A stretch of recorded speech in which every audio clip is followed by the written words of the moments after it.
Hey guys, welcome to What's Popping.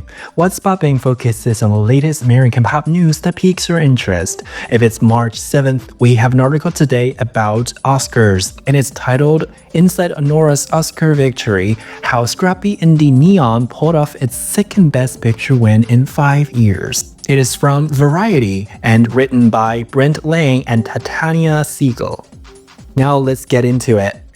In the run-up to the Academy Awards, Neon took a unique approach to scoring the season's top prize for Anora. While other studios spent their money on tried-and-true strategies, from tastemaker screenings to glossy ads, Neon put up a tow truck in front of a Los Angeles auto body shop for a pop-up Anora merchandise sale in November, complete with branded t-shirts and thongs. Some 300 fans queued up before the vehicle even arrived, and for its first screening of the film about a Brooklyn escort who marries a Russian oligarch's kid, the boutique distributor filled the audience with sex workers rather than Oscar winners.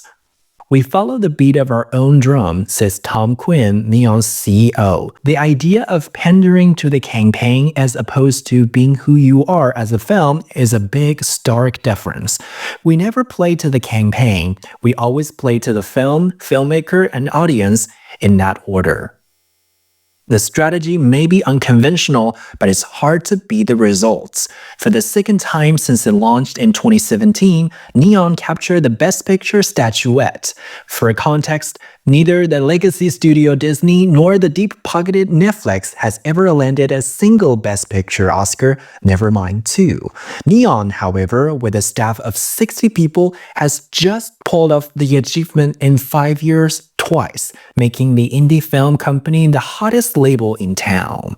They have climbed to the top of the mountain, says Mark Simon, a veteran film finance attorney, and they've reached the pinnacle by being disciplined and smart. They know when to take swings and how to manage risks. This year, Neon's rivals spent lavishly, with one entertainment company said to have plunked down $60 million on a single film's award season campaign. By his standard, Quinn spent a lot, $18 million on the marketing, distribution, and awards campaign of Anora, $18 million on the marketing, distribution, and awards campaign of Anora. In other words, 3 times the budget of Sean Baker's movie itself. Still, it was slightly less than the $20 million that the company spent on Parasite, its first Best Picture winner. Some of the coverage of Anora's victory has focused on it being one of the lowest grossing Best Picture winners in history, having earned just $16.1 million domestically and $41.4 million globally to date. Neon controls most domestic rights to the film, while Universal Pictures International handles most overseas territories. Quinn thinks the skeptical coverage of Anora's box office results misses the point. The film will be profitable after digital rentals and licensing deals are considered. Box office is not the only revenue stream, he says. Anora is #1 across every entertainment platform, Amazon, Apple, that is massive. David Theon, the producer of Anatomy of a Fall, which Neon guided to a Best Picture nomination and an Original Screenplay Oscar in 2024, praised Quinn for being scrappy. Theon noted that it was Quinn's idea to make the film's scene-stealing dog a central part of his campaign. He also appreciated Quinn's candor. "Tom told us from the very start, we're going to demand a lot from you," Theon says. "It's going to be very intense. You will have to set your own limits, and we will listen to the signs you will send us." That was an important message, he said. In late 2023, Neon nearly sold itself to Stephen Rails, a billionaire industrialist, for a reported $100 million, only to see the deal collapse at the 11th hour. When the pact failed, there were rumors that the studio, like many other indies in the post-COVID era, was in trouble. The narrative has clearly changed.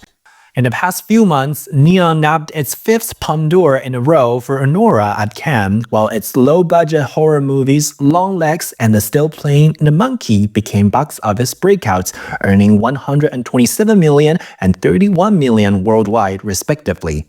The company says that 2024 was its most financially successful year to date. Neon has established themselves as one of the preeminent art house distributors in a very short time and recently embraced one of the most most consistent and profitable box office genres in the history of Hollywood horror, says analyst Jeff Bach at Exhibitor Relations. This pivot could legitimately see the indie darling copy A24's blueprint and expand their reach, boosting their bottom line exponentially. There's been chatter that Neon and A24 are locked in an art house deathmatch to be the kippiest player in cinema, but Quinn insists that there is not this case, saying the A24 team could not have been more gracious when Anora triumphed on Oscar night over its film The Brutalist. The industry thinks there's a rivalry, and there is not. He says, "It's good headlines, I get it. I thought they might be our biggest competitor, but as it turns out, our biggest competitor has always been Netflix. They desperately tried to beat us to buy I, Tonya and Portrait of a Lady on Fire, and we ended up losing out to them on Hitman, May December, and Fair Play. There's a slew of movies where I'm the second highest bidder to Netflix." And that is the juice of the day. You have been listening to What's Popping. Thanks for listening, and if you want to see today's transcript, please refer to the show note. I'll see you tomorrow. Bye.